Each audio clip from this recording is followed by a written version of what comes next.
and good money. Yeah, good money. Why'd you Yeah, stop? if you could at it. Why'd you stop the commercial fishing?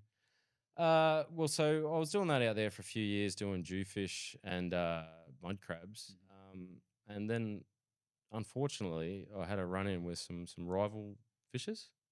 Right. So a couple guys moved into the area I was in, which is Port Patterson. It's out the front of Bono Harbour. There's some islands out there. Yep.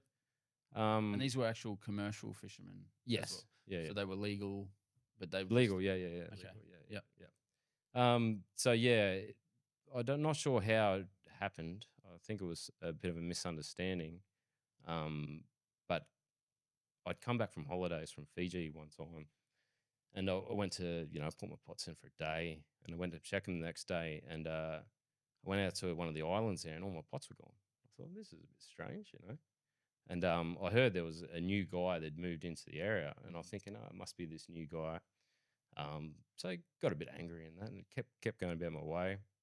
And then I seen a boat, another fisherman in a tinny. I thought, oh, this must be this guy. So when I sort of confronted him, said, where's my pots? He sort of denied it, and that we had a bit of a physical altercation.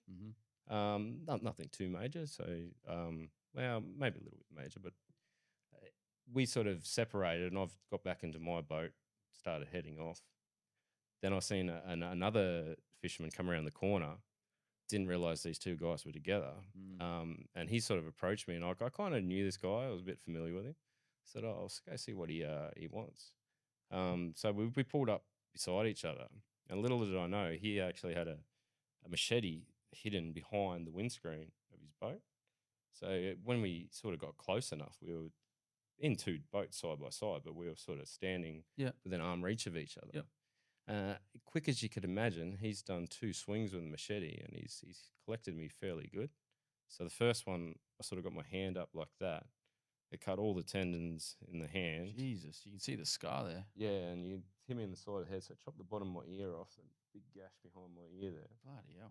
And then he swung it again. I put my other arm up, and that got me in the elbow, and that sort of took a big chunk of bone out of my elbow, and the tricep tendon was completely severed. And that was split second sort of thing. Yep. I grabbed this guy, sort of pulled him close so he couldn't swing, give him a big push, put the boat into gear. It was an old tiller steer.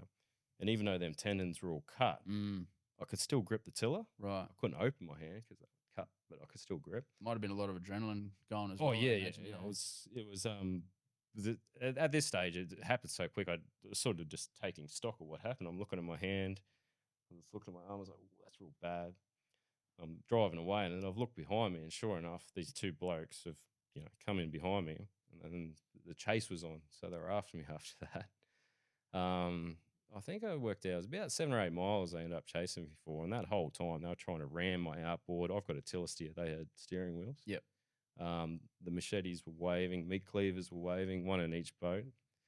As I was sort of heading back towards where my farm was, I was running out of fuel. I was only using caddy tanks in the tinny. I remember leaning over at one stage because I wanted to change the tanks, and I grabbed the fuel line, and I've gone like that to unplug it, and my whole tricep tendon, when I put weight on it, has just ended up in a big ball up here, and the pain was horrendous, and I just sort of fell over. The boat spun out. Yeah. I thought, I've got to get going, or these guys are going to get me. So back into gear, started going, and then I realised, I've got a breath of fuel left in this tank. It's going to run out any minute. I'm going to be crab bait in a second here. So I ended up ducking up this little creek and driving straight up the creek as far as I could. The tiller steer, they can't follow me as quickly because they got steering wheels and their manoeuvrability is not very good. Yep. So going far up this creek, I've got up as far as I could. I couldn't bash up through the mangroves any further. I'm sitting there, I was like, hope they don't come up. But sure enough, I heard the boat coming up the creek. I've got to get out of here. So I nosed the boat into the mangroves, jumped out, grabbed a 5-litre bottle of water, and just started going through the mangroves, which was quite difficult when you've got no arms. Made it in about 30 metres, and I couldn't go any further. I just sort of collapsed because I lost that much blood. And I just sat there, and I was in far enough where I couldn't see the boat through the mangroves, but I could, I wasn't far in. I heard them pull up, sort of, go through my boat a bit, and then I was just hoping they didn't come in after me, which they didn't, thank God, because they would have found me pretty quick. Yeah. Yeah, they rifled around the boat for a bit, took the keys out of the ignition, and then they took off. And I just sat there for a while in the mangroves. I remember holding my hand up, this arm up one stage, and the congealed blood probably hanging down about a foot from my fingertips. So the injuries they were quite significant. Anyway, I ended up making my way back to the boat. By that stage, it was low tide, so I was just sort of dangling on the mud and in the sticks. Yeah. Um, when I got back, I set my EPIRB off straight away. Mhm. It was it wasn't one of them 408 ones. It was one of the old 270 megahertz ones. Okay. So it's only picked up by sort of planes, I think. Right. Anyway, I set that off, and then I sat there through the whole low tide cycle. So I mean, it was probably 11 a.m. when I got back to the boat, 1 o'clock ish. Mhm. I remember it was sort of January time, so a big storm come through in the afternoon, which is great because it washed all the blood away. 'Cause there Right. was so much blood everywhere. And that was really good. And I sort of cut my shirt up to sort of bandage my arms up and yeah, sort of fix myself up a bit. Um, and I also managed to drop the bottom of the tiller off and hotwire the boat. Mhm. So I had the motor started. So I was Right. waiting for the high tide and I was going to get out of there. Were you worried that they would be waiting for you? Oh yeah, Yeah. Yeah. I was very worried that they Yep. were going to be sitting out the front of this creek when Mhm. I got out there. But then I noticed a plane flew over once, and then again. I thought, oh yeah, okay. Mhm. And then I heard the helicopter. So there was a helicopter out looking for me, but it couldn't see me because I was up so far up this creek. All the mangroves were growing over the top. Yep. So it was flying over, but it couldn't see me.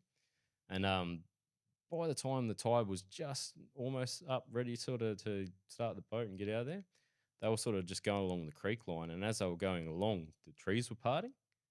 So as they come over the top of me, the trees sort of parted and they see me. Mhm. So what they did, they dropped a TRG guy off sort of in a little clearing about 30 meters away. He walked in. By the time he got to me, it was pitch black dark. And he had this pissant little headlamp that wasn't really working very well. So he's sort of like, he had his gun out and he's like, show us, can you shine a light? Have you got any weapons? I'm like, "Dad, just chill, dude. It's Yeah. all right. Shine the light for him." He got on the boat, realized I wasn't a threat. Like he was treating me like a threat at Mhm. first. Mhm. Sort of bandaged me up. And at that stage, the water was high enough and I could get out of there. I was like, I'll take my tinny out and you can follow me back to the ramp. But he wasn't having a bar of it. He's like, "Nah, mate, you'll come with me through the mangroves." I'm like, Yep. "Sure about that?" So yeah, he sort of made me. Mhm. Didn't give me much of a choice. And that was probably the hardest thing. I had to walk with this guy through the mangroves for about 30 meters in the pitch black dark, Mm. trying to clamber through, and it was painful. And yeah, got into a chopper. They couldn't land because their skids might get stuck in the mud. Yep. So there was a tiny little clearing there. They sort of hovered. We went in, army rolled in. They took off, and went to hospital, and my injuries were significant. So after that, I couldn't physically continue working for at least 18 months, I think it was, before I sort of got recovered. Yep. And I will say one thing: a lot of people say you get sick, jump on a plane, but the treatment I got in Darwin Hospital was excellent. Yeah. There's a doctor up here called Ravi. Somebody's a hand surgeon, Okay. and he repaired my hand. The plastic guy sewed my ear back on. Yep. I mean that bottom of my ear when I was driving the boat, it was literally slapping on my neck in the wind. Mm. At one stage, I nearly grabbed it and sort of tore it off because it was annoying me that much. I'm glad I didn't because they sewed it back on. You can barely even tell now. So Yeah.